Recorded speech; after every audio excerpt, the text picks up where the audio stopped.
सब लोग बहुत बहुत धन्यवाद। सब लोग इधर मुँह करें और सब लोग इधर मुँह करें और हाथ जोड़ करके मेरे पीछे बोलेंगे, ओम नमो भगवते वासुदेवाय।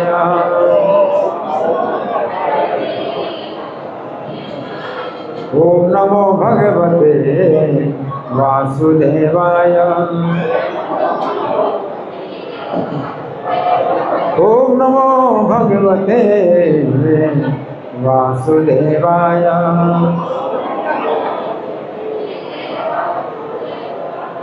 ग्रंथराज श्रीमद् भगवद गीता यथारूप अध्याय 14।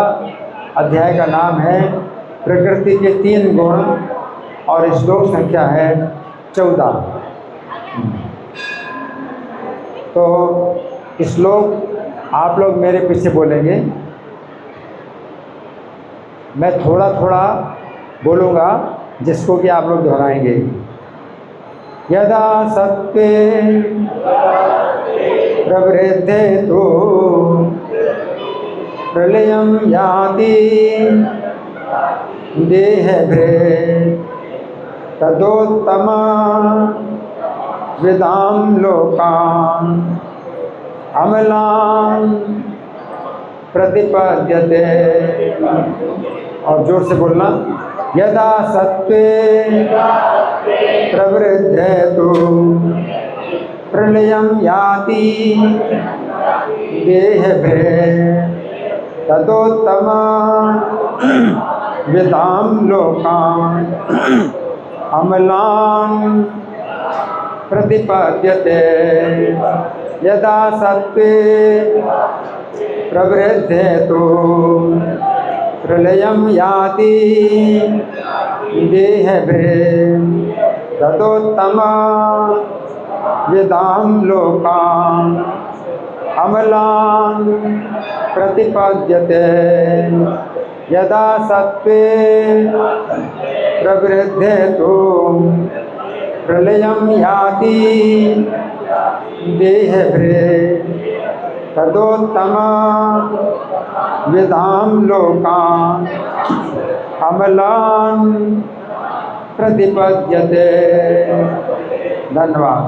अब मेरे पीछे शब्दार्थ बोले, यदा जब सत्त्वे सतोगुण में प्रवृद्धि बढ़ जाने पर तो लेकिन प्रलयं विनाश को याति जाता है देहभृत् देहधारी तदा उस समय उत्तम विदां ऋषियों के लोकान लोकों को अमलान शुद्ध प्रतिपद्यते प्राप्त करता है।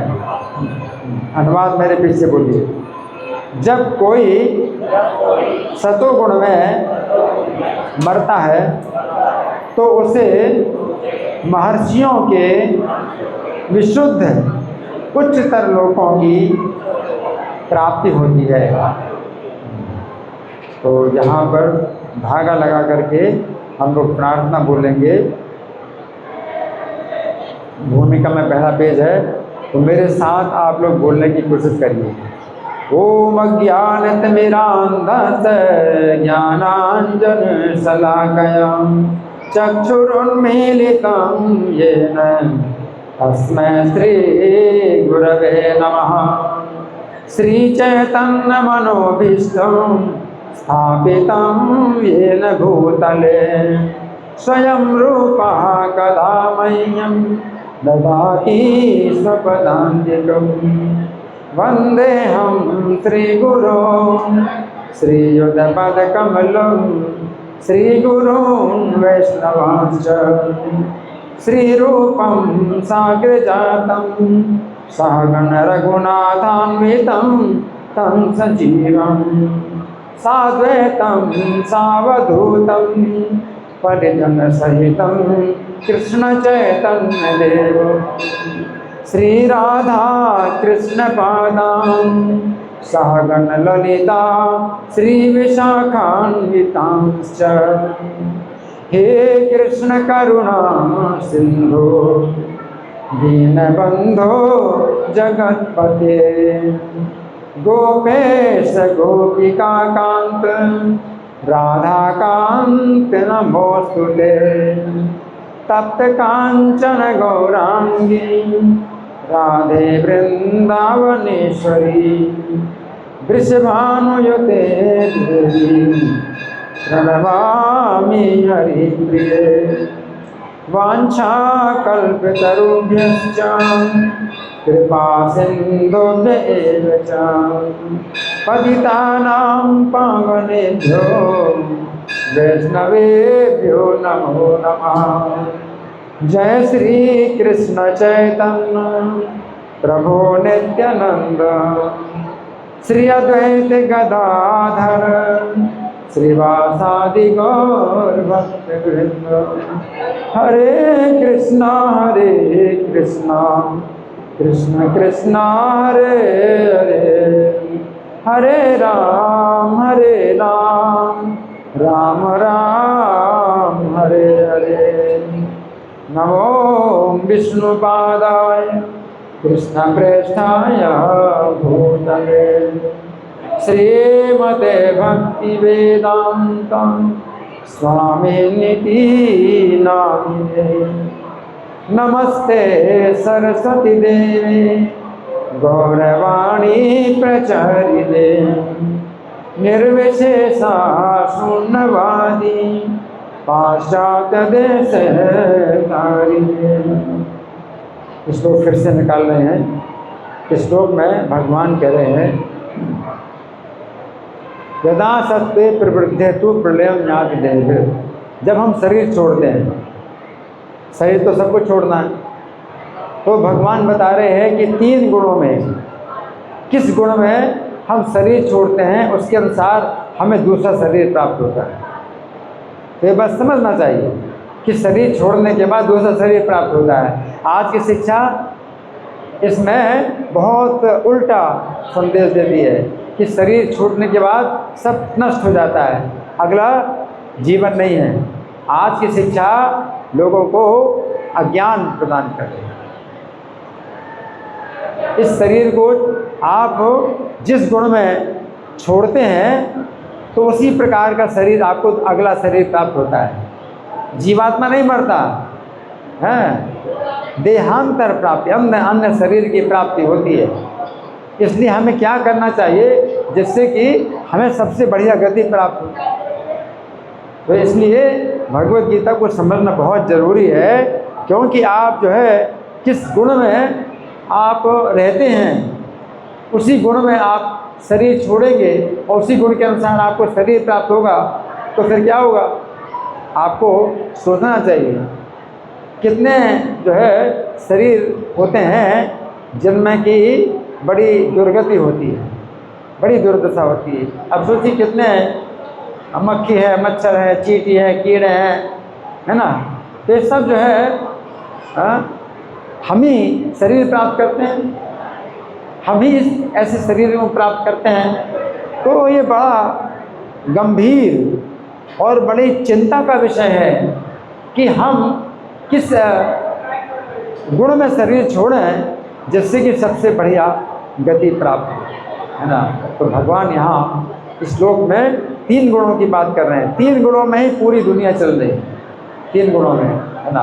तो यहाँ पर भगवान क्या कह रहे हैं, अगर सत्वगुण में आप शरीर छोड़ दें हैं तो क्या होगा, उत्तम विदाम लोकान, तो उत्तम ज्ञान वालों के लोक में प्राप्त जाते हैं। कहाँ पर जाते हैं, स्वर्ग से भी ऊपर, स्वर्ग से भी ऊपर जाते हैं।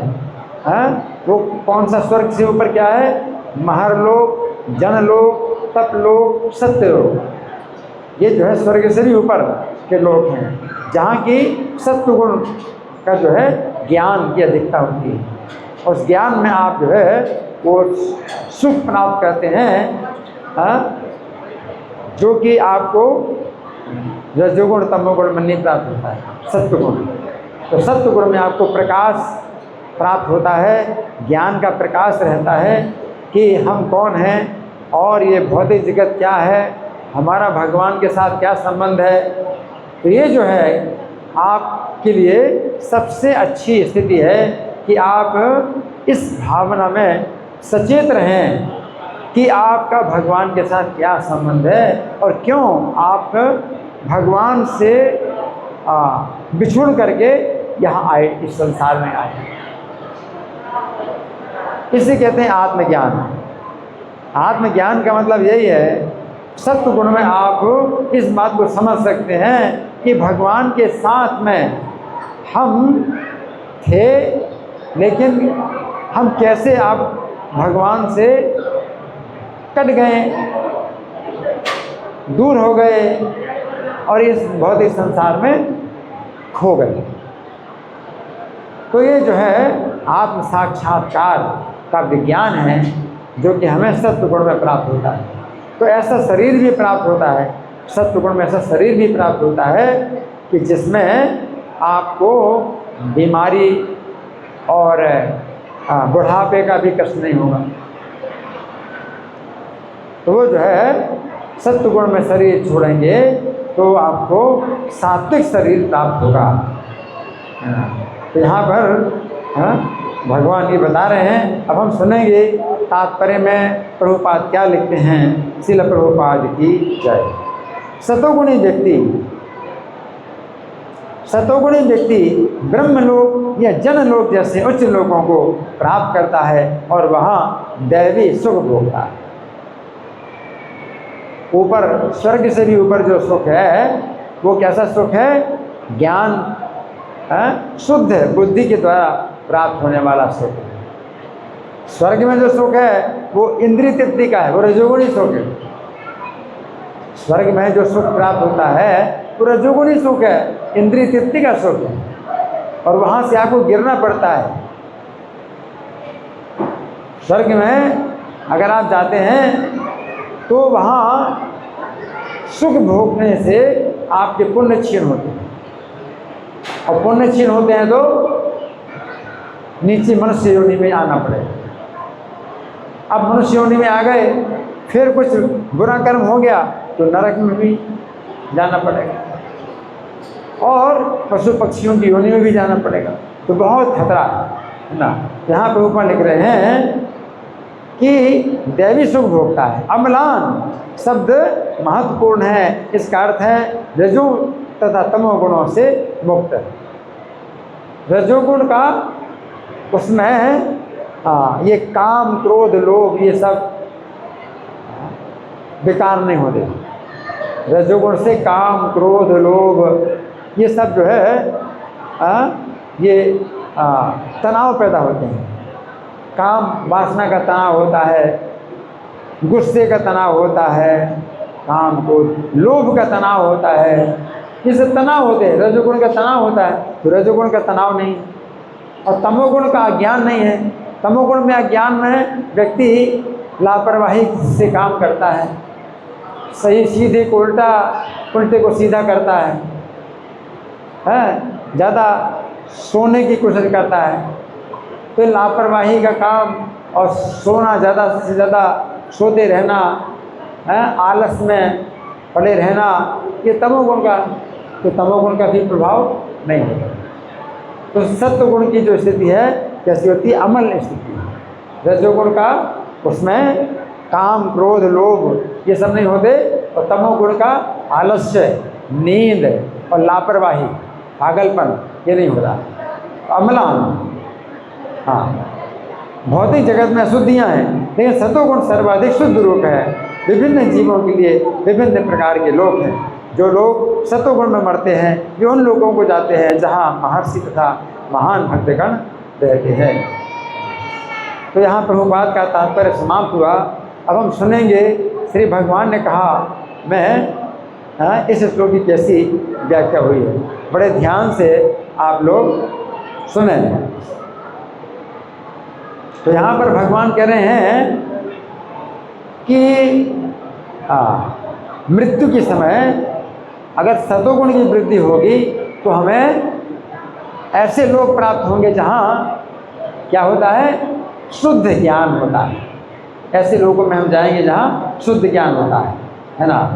तो यहाँ पर श्री कृष्ण कह रहे हैं कि मृत्यु के समय यदि सत्वगुण की वृद्धि होती है तो व्यक्ति को उत्तम गति प्राप्त होती है।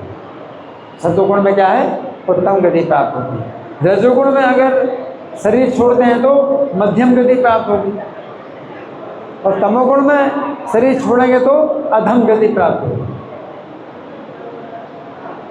हाँ, तो क्या अच्छा है, तमोगुण अच्छा है या रजोगुण अच्छा है या सत्वगुण अच्छा है, कौन सा अच्छा है? सत्वगुण अच्छा है। तो यहाँ पर प्रश्न उठता है कि वो कौन सा नियम है जिसके अनुसार मृत्यु के समय सत्वगुण की वृद्धि होती है। अब यह हमारा प्रश्न है कि कैसे ऐसा होगा कि शरीर छोड़ते समय सत्वगुण की वृद्धि हो, ये जानना बहुत जरूरी है। हम तो भाई सत्वगुण में शरीर छोड़ना चाहते हैं, अब क्या करें इसके लिए जानने की आवश्यकता है।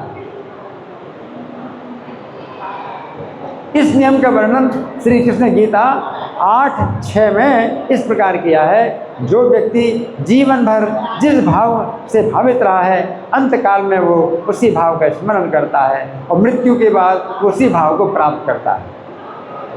क्या मतलब है, जीवन भर आप सत्वगुण के भाव में रहे तो सत्वगुण में शरीर छोड़ेंगे और आपको उत्तम गति प्राप्त होगी, और जीवन भर आप रजोगुण के भाव में रहे तो रजोगुण में शरीर छोड़ेंगे, मध्यम गति प्राप्त होगी, और जीवन भर आप तमोगुण के भाव में रहे तो तमोगुण में शरीर छोड़ेंगे तो और अधम गति प्राप्त होगी। इसका अर्थ है कि यदि व्यक्ति जीवन भर सात्विक भाव का अभ्यास करता है तो अंतकाल में वो सात्विक भाव का ही स्मरण करेगा और उसके शरीर में सत्वगुण की प्रधानता रहेगी और वो मृत्यु के बाद सात्विक शरीर प्राप्त करेगा। सात्विक शरीर प्राप्त करेगा, है ना। शरीर में ज्ञान की अधिकता होती है ना। जो व्यक्ति जीवन भर रजोगुणी भाव का अभ्यास करता है अंतकाल में रजोगुणी भाव का स्मरण करेगा, अर्थात उसके शरीर में रजोगुण की प्रधानता होगी और वो मृत्यु के बाद रजोगुणी शरीर प्राप्त करेगा। और जो व्यक्ति जीवन भर तमोगुणी भाव का अभ्यास करता है वो अंतकाल में तमोगुणी भाव का स्मरण करेगा, अर्थात उसके शरीर में तमोगुण की प्रधानता होगी और वो मृत्यु के बाद तमोगुणी शरीर प्राप्त करेगा। तो यहाँ पर श्री कृष्ण कह रहे हैं कि सत्व गुण की अधिकता में शरीर त्यागने पर उत्तम गति प्राप्त होती है। यद्यपि सामान्य नियम तो ये है कि जो व्यक्ति जीवन भर सात्विक कर्म करता है उसी के अंतकाल में सत्व गुण की प्रधानता होती है। सामान्य नियम तो यही है, परंतु शास्त्रों में कुछ ऐसी भी स्थितियाँ बताई गई हैं जिनमें शरीर त्यागने पर सत्व गुण की अधिकता हो जाती है। कुछ इसका जो है विशेष घटना भी होती है कि जीवन भर सत्वगुण का अभ्यास नहीं किया, लेकिन कुछ ऐसे भी स्थितियां हैं जिनमें शरीर त्यागेंगे तो सत्वगुण की अधिकता हो जाएगी और चाहे जीवन भर सत्वगुण का अभ्यास ना किया हो। तो देखिए क्या है, समझिए इस बात को। यहाँ पर श्री कृष्ण कह रहे हैं कि सत्वगुण की अधिकता में शरीर छोड़ने पर उत्तम गति प्राप्त होती है। इसका अर्थ यह भी है यदि व्यक्ति अपना शरीर छोड़कर स्वर्ग की प्राप्ति करता है तो अंतकाल में उसके शरीर में सत्वगुण की अधिकता थी। स्वर्ग में भी अगर जाते हैं तो सत्वगुण की अधिकता है। अगर सत्वगुण की पूरी अधिकता होगी तो स्वर्ग से भी ऊपर जाएंगे। जो स्वर्ग में भी जाते हैं तो सत्वगुण की अधिकता तो है। तो श्री कृष्ण गीता 2:32 में कहते हैं कि भाग्यशाली क्षत्रियों को ही ऐसा युद्ध प्राप्त होता है जो स्वर्ग का खुला हुआ द्वार है। क्षत्रियों के लिए स्वर्ग का खुला हुआ द्वार है क्या? युद्ध में। अगर युद्ध में वो शरीर त्यागते हैं। यद्यपि कौरवों ने जीवन भर पांडवों के साथ अन्याय किया है ना, तमोगुण। कौरवों ने जीवन भर क्या है, तमोगुण का अभ्यास किया, पांडवों के साथ अन्याय किया जीवन भर, परंतु चूंकि वे युद्ध करते हुए मारे गए अतः उन्हें स्वर्ग की प्राप्ति हुई। युद्ध करते हुए मारे गए तो स्वर्ग की प्राप्ति हुई ना। अब यदि सत्वगुण की अधिकता में शरीर त्यागने पर स्वर्ग की प्राप्ति होती है तो यह बात भी निश्चित है कि स्वर्ग में गए हुए व्यक्ति ने सत्वगुण की अधिकता में शरीर छोड़ा है। तो महाभारत के स्त्री पर्व के अंतर्गत अध्याय संख्या 26 में वर्णन आता है कि धृतराष्ट्र ने युधिष्ठिर महाराज से पूछा। सुनिए बड़े ध्यान से। धृतराष्ट्र ने युधिष्ठिर महाराज से पूछा, जब महाभारत का युद्ध समाप्त हो गया, धृतराष्ट्र के सब पुत्र मारे गए और युधिष्ठिर महाराज अब राजा बन गए और उसी महल में धृतराष्ट्र रहते हैं और युधिष्ठिर महाराज अब उनकी सेवा करते हैं, धृतराष्ट्र की सेवा करते हैं। तो धृतराष्ट्र ने युधिष्ठिर महाराज से पूछा, हे पुत्र, मुझे ये बताओ, इस महाभारत युद्ध में मरे हुए सैनिक किस गति को प्राप्त हुए? धृतराष्ट्र ने पूछा युधिष्ठिर महाराज से कि मुझे बताओ कि इस युद्ध में मरे हुए सैनिक किस गति को प्राप्त हुए? उस समय युधिष्ठिर महाराज ने उत्तर दिया, जिन लोगों ने युद्ध में अत्यंत उत्साहपूर्वक अपना शरीर को छोड़ा, उत्साहपूर्वक शरीर छोड़ा है, यानी अपनी पीठ नहीं दिखाई, युद्ध में उत्साहपूर्वक शरीर छोड़ा है ना, उन्हें इंद्रलोक प्राप्त हुआ है। उत्साहपूर्वक शरीर छोड़ा तो इंद्रलोक उन्हें प्राप्त हुआ है। जिन लोगों ने अप्रसन्न मरने का निश्चय करके शरीर छोड़ा है, अब कुछ लोग ऐसे भी हैं कि चलो अब मरना है, देखा जाएगा, मरेंगे युद्ध में, तो निश्चय तो किया लेकिन अप्रसन्न, उत्साह नहीं है, लेकिन धैर्य, उत्साहपूर्वक शरीर छोड़ा तो इंद्रलोक प्राप्त हुआ, लेकिन धैर्यपूर्वक शरीर छोड़ा, उत्साह नहीं है लेकिन धैर्य है कि ठीक है, मरना है, एक दिन तो मरना ही है, चलो, तो धैर्यपूर्वक शरीर छोड़ा, मरने का निश्चय करके शरीर छोड़ा, वे गंधर्वों के लोक में गए। किस लोक में गए? गंधर्वों के लोक में। और जो लोग युद्ध से विमुख होने पर मारे गए, यानी भाग रहे हैं, युद्ध छोड़ करके भाग रहे हैं, तो पीछे से किसी ने मार दिया, ऐसे लोग हैं, वे यक्षों के लोक में गए। किस लोक में गए? यक्षों के लोक में गए हैं। जो लोग अत्यंत वीरतापूर्वक युद्ध करते हुए मारे गए, बहुत वीरतापूर्वक युद्ध करते हुए मारे गए, वे ब्रह्मा जी के लोक में गए। ब्रह्मा जी का लोक सबसे ऊपर है। तो ये बात समझने की है कि यदि दुर्योधन और दुशासन युद्ध करते हुए ना मारे गए होते तो इनको नरक की प्राप्ति होती। दुर्योधन दुशासन बहुत दुराचारी, बहुत दुराचारी, अगर युद्ध में ना मारे गए होते तो कहाँ जाते? नरक में जाते। कि तमोगुणी कर्म किया, जो अधर्म है उसी को धर्म माना, जो धर्म है उसको धर्म माना, तमोगुण में, तो नरक में गए होते, अधोगति प्राप्त करते। लेकिन भगवान की दया थी, अर्जुन युद्ध नहीं करना चाहते थे, लेकिन भगवान की दृष्टि बहुत दूर की है। भगवान कहते युद्ध करो, और इन लोगों की बड़ी रक्षा हो गई। परंतु चूंकि ये लोग युद्ध में मारे गए, इसलिए इन्हें स्वर्ग की प्राप्ति हुई। इसका अर्थ है यद्यपि इन लोगों ने अपने जीवन में रजोगुण और तमोगुण का ही अभ्यास किया था, परंतु अंत काल में इन लोगों ने सत्वगुण की अधिकता में ही शरीर छोड़ा और उत्तम गति प्राप्त हुई।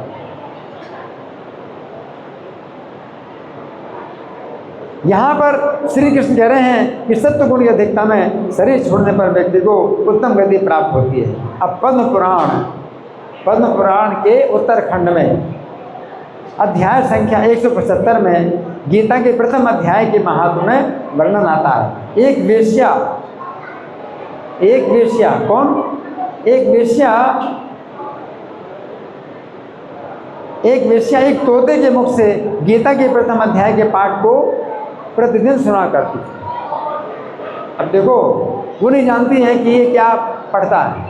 वो तोता गीता के पहले अध्याय का पाठ करता था तो वो नहीं समझती कि क्या पाठ करता है, लेकिन सुना करती थी कि कुछ पवित्र पाठ कर रहा है। कुछ नहीं समझती, तो सुनती थी कुछ पवित्र पाठ कर रहा है। अब एक दिन उसने देखा, उस वेश्या ने अब एक दिन देखा, मतलब घर से बाहर निकली, एक दिन देखा एक स्थान पर एक बैल किसी गड्ढे में गिरा हुआ है, एक बैल गड्ढे में गिरा हुआ है। अब वो गड्ढे में गिरा है तो कोई निकाल नहीं सकता। आजकल तो क्रेन होती है ना, क्रेन से निकालते हैं।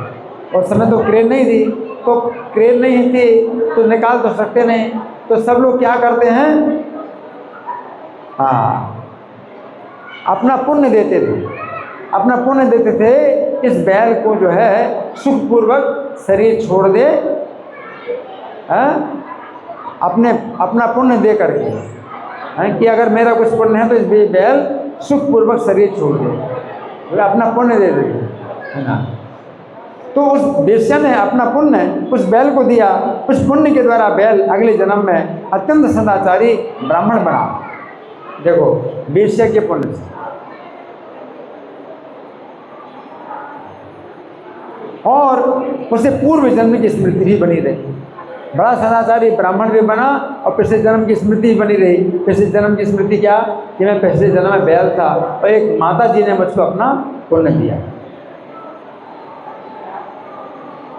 इस घटना से पता चलता है, यद्यपि बैल ने अपने जीवन में सत्व गुण का अभ्यास नहीं किया था, परंतु एक वेश्या के द्वारा दिए गए गीता के प्रथम अध्याय के पाठ को प्रतिदिन सुनने के पुण्य से उस बैल को सत्व गुण की इतनी अधिकता प्राप्त हुई, अगले जन्म में एक सदाचारी ब्राह्मण बना। इस प्रकार हम देखते हैं कि कभी कभी ऐसे लोग भी अपने अंतिम समय में सत्व गुण की अधिकता प्राप्त कर लेते हैं जिन्होंने अपने जीवन में सत्व गुण का अभ्यास नहीं किया है। परंतु हमारे लिए तो यही शिक्षा है कि हमें अपने जीवन काल में भक्ति के नियमों का पालन करना चाहिए। अब ऐसा हमारे साथ तो नहीं होगा ना कि भाई कोई अपना पुण्य दे दे और उसके पुण्य से हमें सत्व गुण की अधिकता प्राप्त हो जाए, तो ऐसा तो कुछ पता नहीं। इसलिए हमें जीवन में सत्व गुण का अभ्यास करना चाहिए। तो सत्व गुण का अभ्यास करना चाहिए, भक्ति के नियमों का पालन करना चाहिए। तो भक्ति के नियमों का पालन करना चाहिए। तो भक्ति के नियम क्या है? सबसे पहला, सबसे आवश्यक नियम क्या है? हरे कृष्ण मंत्र का जाप करना, है ना। एक माला, दो माला नियम बनाओ, कम से कम का नियम बनाओ कि एक माला करोगे, दो माला करोगे, चार माला करोगे, है ना। हम लोग तो 16 माला करते हैं, तो आप नियम बनाओ कम से कम एक माला, दो माला, 3 माला करेंगे। पहले माला जपने का नियम बनाओ, उसके ऊपर फिर 4 नियम का पालन करो। व्यभिचार नहीं, मांसाहार नहीं, जुआ नहीं, नशा नहीं, तो और आप सत्वगुण की अधिकता प्राप्त करेंगे। इस प्रकार से आपको जो है अपने जीवन काल में भक्ति के नियमों का पालन करना चाहिए। अब आज की शिक्षा ये कुछ नहीं बताती। आज की शिक्षा क्या है कि खाओ पियो, ईट ड्रिंक एंड बी मेरी, मरने के बाद कुछ नहीं होता, सब समाप्त हो जाता है। लेकिन मरने के बाद समाप्त नहीं होता, मरने के बाद दूसरी कहानी शुरू होती है।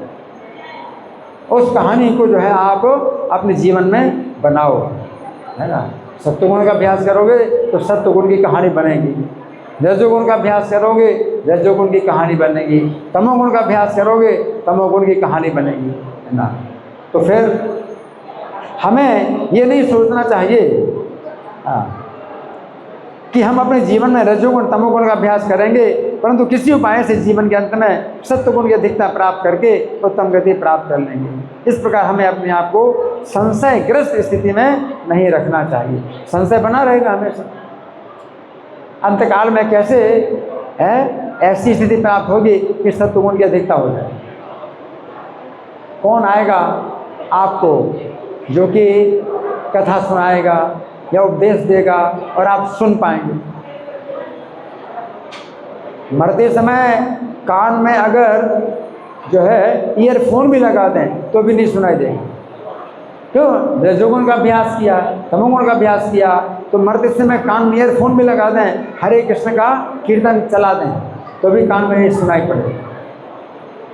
तो इसलिए कभी भी ऐसे चक्कर में नहीं रहना कि भाई हम जो है मस्ती करें जीवन भर और अंतकाल में सत्वगुण की अधिकता हो जाएगी।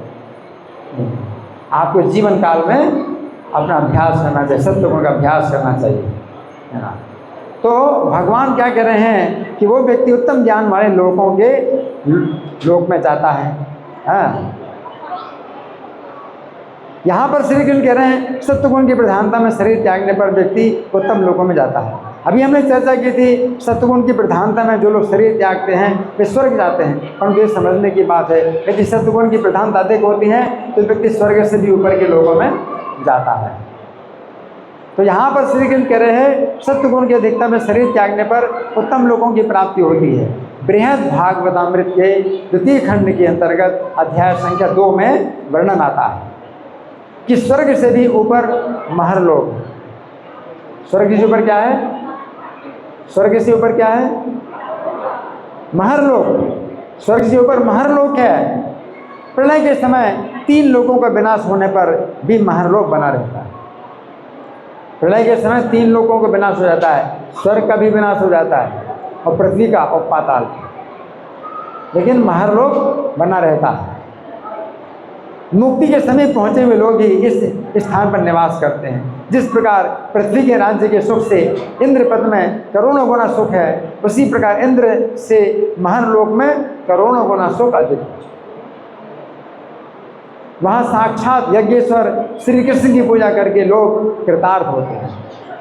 वहाँ पर साक्षात यज्ञेश्वर भगवान की पूजा होती है महरलोक में, और इस प्रकार लोग कृतार्थ होते हैं। परंतु वहाँ पर एक दोष ये है कि यज्ञ समाप्त होते ही यज्ञेश्वर श्री कृष्ण अंतर्हित हो जाते हैं। जैसे यज्ञ समाप्त होता है तो यज्ञेश्वर भगवान अंतर्धान हो जाते हैं, यही दोष है। तो यहाँ पर श्री कृष्ण कह रहे हैं सत्वगुण की अधिकता में शरीर त्यागने पर उत्तम लोगों की प्राप्ति होती है। यदि सत्वगुण की प्रधानता और अधिक होती है तो व्यक्ति महरलोक से भी ऊपर जनलोक में जा सकता है। सत्वगुण की और ज़्यादा प्रधानता होगी तो महरलोक से ऊपर जाएंगे। कहाँ पर? जनलोक। जनलोक में जाता है। बृहद भागवतामृत के उसी अध्याय में वर्णन आता है 1000 चतुर्युग के बीतने पर जिस समय तीनों लोकों में प्रलय की आग लगती है, उसके ताप से महरलोक भी तपने लगता है। तीनों लोग तो आग में तप रहे हैं, तो महरलोक में भी आग की वो आँच पहुँचती है, आग का ताप लगता है। वहाँ पर भी आग नहीं होती वहाँ, लेकिन ताप लगता है।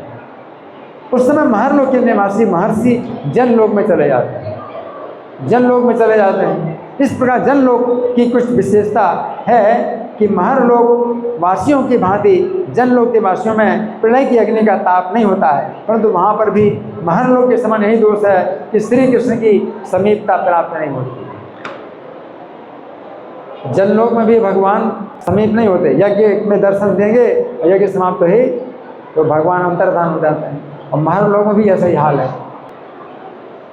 अब श्री कृष्ण कह रहे हैं कि सत्वगुण की अधिकता में शरीर त्यागने पर उत्तम लोगों की प्राप्ति होती है। यदि सत्वगुण की प्रधानता और अधिक होती है तो व्यक्ति जनलोक से भी ऊपर तपोलोक में जा सकता है। जनलोक से ऊपर कौन सा है? तपलोक। बृहद भागवतामृत के उसी अध्याय में वर्णन आता है कि जनलोक से भी ऊपर तपोलोक है। वहाँ पर 4 कुमार निवास करते हैं। कौन निवास करते हैं? 4 कुमार निवास करते हैं। सनक, सनंदन और सनत, ये 4 कुमार हैं, वहाँ निवास करते हैं। वहाँ पर प्राप्त होने वाला सुख महरलोक, जनलोक में प्राप्त होने वाले सुख से करोड़ गुना अधिक। कहाँ पर? तपलोक। करोड़ गुना अधिक है। वहाँ पर 4 कुमार श्री कृष्ण की महिमा का सदा आस्वादन करते हैं, परंतु वहाँ पर कमी इस बात की है कि श्री कृष्ण की स्तुति वे इस प्रकार करते हैं कि श्री कृष्ण उन्हें हृदय में दर्शन दें। कृष्ण को हृदय में दर्शन चाहते हैं। वहाँ पर श्री कृष्ण की लीलाओं का वैसा आस्वादन नहीं होता है जैसी लीलाएं वे अपने भक्तों के साथ करते हैं। वो हृदय में दर्शन पाने की इच्छा करते हैं, लेकिन कृष्ण की लीलाओं का आस्वादन नहीं कर पाते। अब यहाँ पर श्री कृष्ण कह रहे हैं कि सत्वगुण की प्रधानता में शरीर छोड़ने पर व्यक्ति उत्तम लोकों को प्राप्त करता है। यदि सत्वगुण की प्रधानता और अधिक होती है तो व्यक्ति तपोलोक से भी ऊपर सत्यलोक में जा सकता है। कौन सा लोक है? सत्यलोक में जा सकता है। बृहद भागवतामृत के उसी अध्याय में वर्णन आता है कि सत्यलोक ब्रह्मांड में सबसे ऊपर का स्थान। वहाँ पर ब्रह्मा जी रहते हैं। कौन रहते हैं? ब्रह्मा जी रहते हैं। वहाँ पर 1000 सिरों वाला श्री कृष्ण का रूप विराजमान है। भगवान 1000 सिर वाले वहाँ पर निवास करते हैं। कितने सिर हैं भगवान के? 1000 सिर हैं। भगवान वहाँ निवास करते हैं। उनकी 1000 भुजाएं और हजारों चरण। 1000 सिर हैं, हजारों भुजाएं, हजारों चरण हैं और वे शेष नाग पर शयन करते हैं। इस प्रकार श्री कृष्ण के दर्शन का वहाँ अत्यंत सुख प्राप्त होता है। परंतु वहाँ भी एक दोष ये है कि कभी श्री कृष्ण अंतर्धान होकर कहीं चले जाते हैं और उनका दर्शन प्राप्त नहीं होता। भगवान की इच्छा है, अंतर्धान हो जाएंगे, चले जाएंगे कहीं। इसके अतिरिक्त वहाँ भी काल का प्रभाव है और काल के भय से लोग प्रभावित होते हैं। काल का प्रभाव वहाँ पर भी है। ब्रह्मा जी की भी आयु बढ़ती है तो वृद्धावस्था आती है। तो यहाँ पर श्री कृष्ण कह रहे हैं सत्वगुण की प्रधानता में शरीर छोड़ने पर व्यक्ति उत्तम लोगों को प्राप्त करता है। यदि सत्वगुण की प्रधानता इतनी होती है कि रजोगुण और तमोगुण का लेस भी नहीं रहता है तो व्यक्ति श्री कृष्ण के वैकुंठ लोक में जा सकता है। ब्रह्मलोक तो ब्रह्मांड के अंतर्गत सबसे ऊपर है, लेकिन ब्रह्मांड के ऊपर वैकुंठ लोक 50 करोड़ योजन ऊपर है। वैकुंठ लोक बृहद भागवतामृत के द्वितीय खंड के अंतर्गत अध्याय संख्या 3 में वर्णन आता है कि वैकुंठ में सबको आकर्षित करने वाले श्री कृष्ण रहते हैं। वहाँ पर भगवान की लीलाएं होती हैं। भगवान वहाँ पर रहते हैं साक्षात। वे अपने भक्तों के समीप रहकर भक्ति रस का आस्वादन करते हैं। वैकुंठ नित्य असीम महासुख की चरम सीमा है। वैकुंठ क्या है? असीम महासुख की चरम सीमा है। और वो स्थान श्री कृष्ण के प्रेमी भक्तों को ही प्राप्त होता है। तो यहाँ पर श्री कृष्ण कह रहे हैं कि सत्वगुण की प्रधानता में शरीर त्याग करने पर उत्तम लोगों की प्राप्ति होती है। इस संबंध में श्रील प्रभुपाद ने अपने जीवन के अंतिम समय में ये उपदेश दिया था कि हमें सत्वगुण का विकास करने के लिए प्रातः 4:30 पर मंगल आरती के कार्यक्रम में उपस्थित होना चाहिए। प्रभुपाद ने हम लोगों के लिए, आप लोगों के लिए तो ठीक है भाई, हरे कृष्ण मंत्र का जाप करो, एक माला जाप करो, लेकिन अगर आप जो है महीने में एक बार या 15 दिन में एक बार या सप्ताह में एक बार अगर मंगल आरती आते हैं तो वो भी जो है बड़ी बात है। प्रातः 4:30 बजे मंगल आरती के कार्यक्रम में उपस्थित होना चाहिए। प्रातःकाल का समय चूँकि सात्विक होता है, अतः ऐसे समय में यदि हम निद्रा का त्याग कर श्री कृष्ण का भजन करते हैं तो सत्वगुण को इतना अधिक विकसित कर सकते हैं कि सत्वगुण अब गुण अर्थात बंधन न रहकर विशुद्ध सत्व बन जाता है, जिसमें स्थित होकर हम यदि शरीर त्यागते हैं तो वैकुंठ प्राप्त कर सकते हैं। तो ये जो है मतलब कुछ चर्चा हुई जो कि भगवान बताते हैं कि सत्वगुण में अगर शरीर त्यागें तो उत्तम गति प्राप्त है। उत्तम में भी जो है और उत्तम है ना, एक उत्तम गति है स्वर्ग की प्राप्ति। उससे भी उत्तम क्या है? स्वर्ग से भी ऊपर क्या है? महरलोक, तो वो और उत्तम है। फिर महरलोक से भी उत्तम गति जनलोक, जनलोक से भी उत्तम गति तपोलोक, तपोलोक से भी उत्तम गति सत्यलोक, जहाँ ब्रह्मा जी रहते हैं, और सत्वगुण से भी उत्तम गति, तो सत्यलोक से उत्तम गति वैकुंठ लोक। सबसे अच्छा है वैकुंठ लोक। अगर वैकुंठ जाना है तो मंगल आरती के साधन है, सवेरे के साधन है।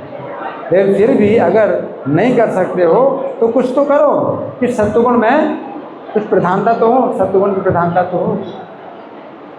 सत्वगुण में अगर आप शरीर त्यागते हैं, स्वर्ग में भी जाते हैं, है ना, अगर स्वर्ग भी जाते हैं, है ना, तो कम से कम कुछ अच्छा हुआ, कुछ तो अच्छा हुआ। क्योंकि यहाँ के बड़े राजा महाराजा भी जो है वो स्वर्ग जाने की इच्छा करते हैं, लेकिन सत्वगुण का और ज़्यादा अभ्यास करोगे है तो कहाँ जाओगे? सत्वगुण स्वर्ग से ऊपर कहाँ जाओगे? महर्लोक में जाओ। और महर्लोक की विशेषता क्या है? जब प्रलय में तीनों लोग आग में जल रहे होते हैं तो महर्लोक जो है, महर्लोक में जो है आग नहीं होती, लेकिन महर्लोक में भी उसका ताप आता है ना। तो महर्लोक से ऊपर कौन सा है? जनलोक। जनलोक में जाते हैं। जनलोक में भी भगवान जो है, यज्ञेश्वर भगवान जो है रहते हैं, दर्शन देते हैं। यज्ञों से भगवान की पूजा होती है महर्लोक में। लेकिन जैसे यज्ञ समाप्त होता है तो भगवान अंतर्धान हो जाते हैं। ये वहाँ का दोष है। और महर्लोक से ऊपर तपोलोक है। तपोलोक में 4 कुमार रहते हैं। ब्रह्मा जी के पुत्र 4 कुमार रहते हैं और वे भगवान से प्रार्थना करते हैं कि उनको दर्शन मिले भगवान का। कहाँ पर? कहाँ पर दर्शन मिले? हृदय में। ये हृदय में दर्शन पाने की इच्छा करते हैं। तो वहाँ पर भगवान की लीलाओं का फिर भी रस नहीं प्राप्त होता तपोलोक। तो तपोलोक से ऊपर कौन सा लोक है? जनलोक। जनलोक से ऊपर तो तपोलोक है। अब तपोलोक के ऊपर क्या है? सत्यलोक। सत्यलोक में क्या विशेषता है? सत्यलोक में क्या विशेषता है?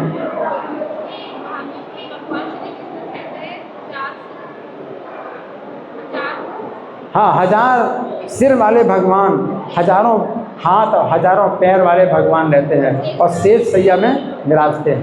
लेकिन वहाँ का दोष क्या है? हाँ, कभी भगवान चले जाते हैं अपनी इच्छा से तो भगवान का दर्शन नहीं होता। तो सत्यलोक से भी अच्छा कौन सा है? वैकुंठ लोक। वैकुंठ लोक में भगवान साक्षात लीलाएं करते हैं, अपने भक्तों के साथ लीलाएं करते हैं। पूरा जो है भक्ति रस का आस्वादन भगवान करते हैं। तो वैकुंठ लोक।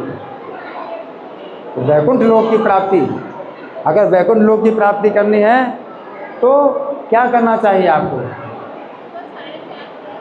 सवेरे 4:30 बजे की मंगल आरती। सवेरे 4:30 बजे की मंगल आरती।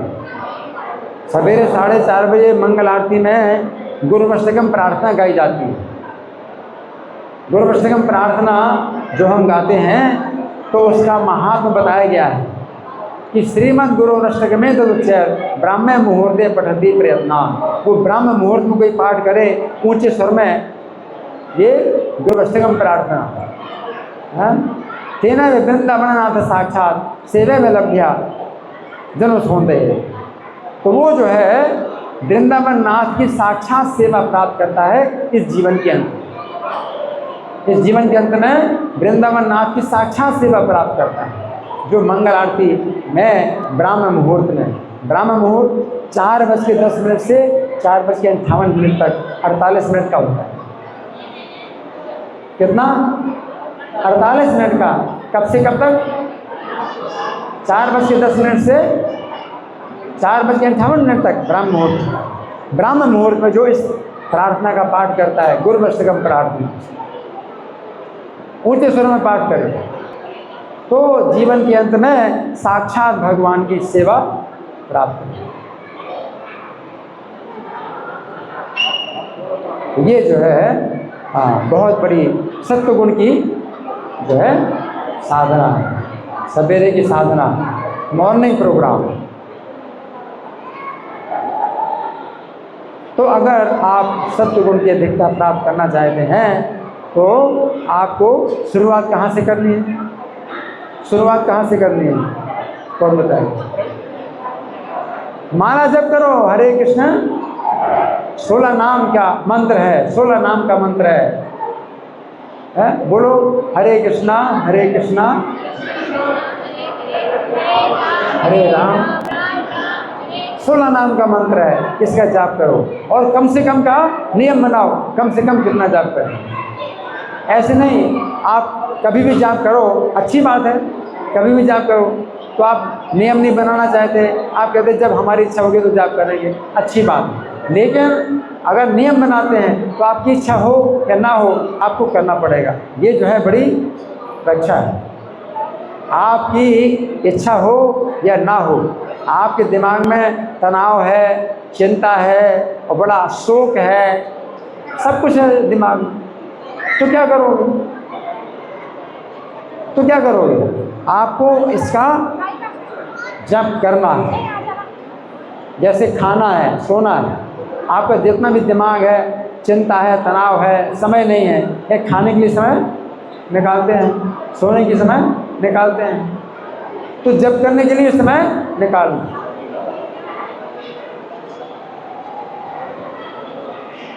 तो ये जो है सबसे बड़ी रक्षा है।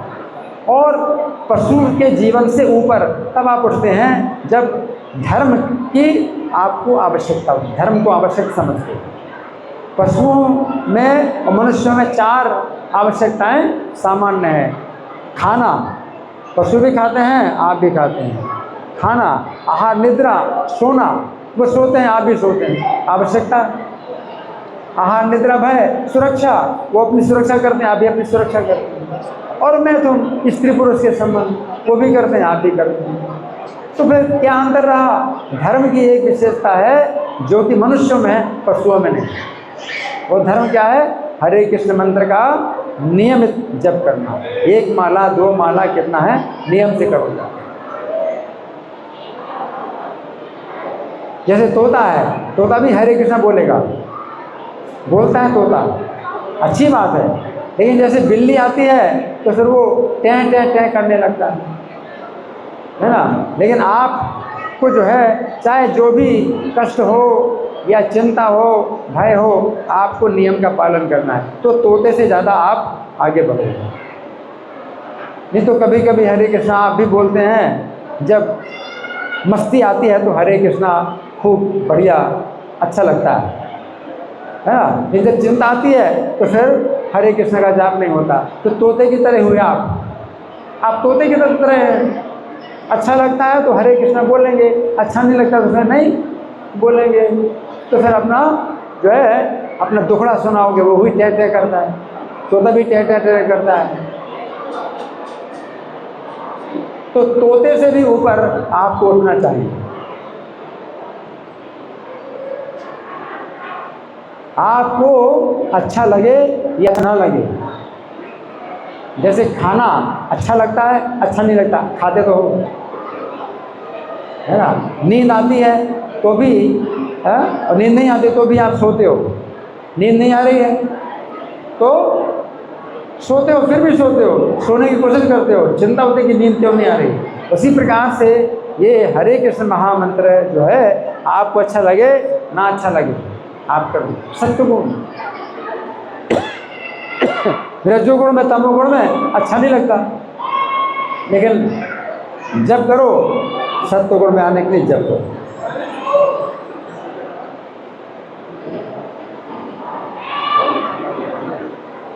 ऐसा नहीं सोचना चाहिए कि नहीं नहीं हमारे मन में श्रद्धा नहीं है, अभी श्रद्धा नहीं है हमारे मन में, तो बिना श्रद्धा के जप करने से कोई फायदा नहीं होगा। अगर ऐसा सोचते हो तो आपका ही नुकसान है। कि हरे कृष्ण मंत्र इतना शक्तिशाली है, श्रद्धा ना होने पर भी जो है रक्षा करता है।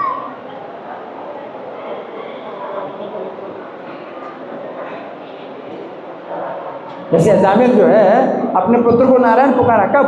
जब यमदूत आ गए। यमदूत आ गए हैं तो भयभीत होकर के उसने अपने पुत्र को बुलाया नारायण। तो आप रो करके या हंस करके जैसे भी हो हरे कृष्ण का जप करो।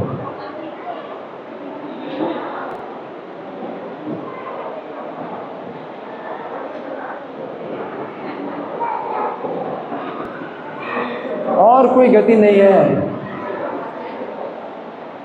हरे नाम हरे नाम हरे नाम है केवलम कलो नास्ति नास्ति नास्ति विद्यंता, अनंत गति नहीं है, नहीं है, नहीं। कोई प्रश्न है किसी का, या मैं प्रश्न करूं?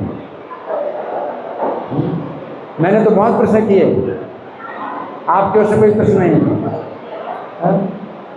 तो ये हरे कृष्ण मंत्र में इतनी शक्ति है कि श्रद्धा न रहने पर भी अगर जब करेंगे तो क्या होगा, फल मिलेगा, फल मिलेगा।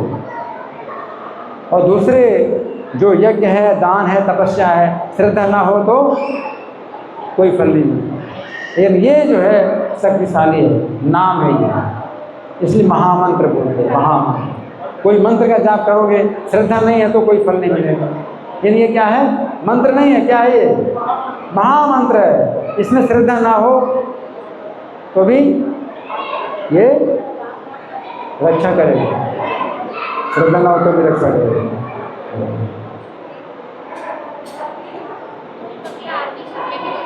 है? हाँ, मंगल आरती 4:30 बजे घर में भी कर सकते हैं, लेकिन इसके लिए आपको थोड़ा प्रशिक्षण की आवश्यकता है। मंदिर में आओ, हरे कृष्ण का जाप करो, मंगल आरती के बाद भी तुलसी आरती होती है, 10 नाम अपराध बोले जाते हैं, शिक्षा संगम पाठ किया जाता है। इस तरह से जो है भक्तों की संगत में आओगे, अपने घर में भी मंगल आरती कर सकते हैं। आप रोज़ अगर नहीं कर सकते, भाई आप व्यापार में और अपने परिवार में बंधे हैं, तो रोज़ मंगल आरती नहीं कर सकते, सप्ताह में 1 दिन करो, सप्ताह में 1 दिन करो, 2 दिन करो, ऐसा करो। किसी दिन छुट्टी होती है तो मंगल आरती कर लो।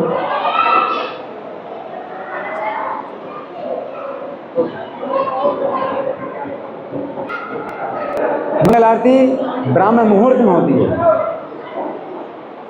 ब्राह्मण मुहूर्त में मंगल आरती होती है। और ब्राह्मण मुहूर्त कितने समय का होता है, 48 मिनट का। कितने बजे से कितने बजे तक,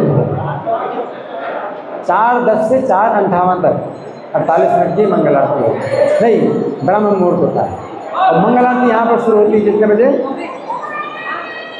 कितने बजे शुरू होती है मंगल आरती यहाँ पर, 4:30 बजे, ठीक है ना। माता जी आप बोलो, कुछ पूछना है? इधर माता के पास में है।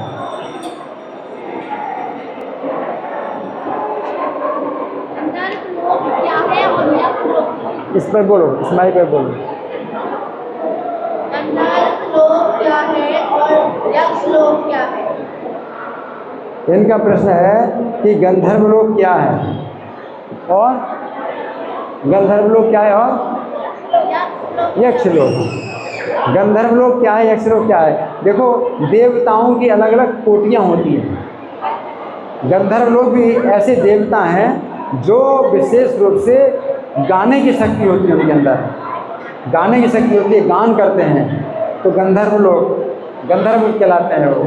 और जो विद्या और जो यक्ष लोग होते हैं, तो यक्षों में और दूसरे प्रकार की शक्तियाँ होती हैं, उनके पास कुछ और भी माया सिद्धियाँ होती हैं, तो यक्ष बनते हैं वो। लेकिन देवताओं से नीचे होते हैं, देवताओं से नीचे गंधर्व होते हैं, गंधर्व से नीचे यक्ष होते हैं।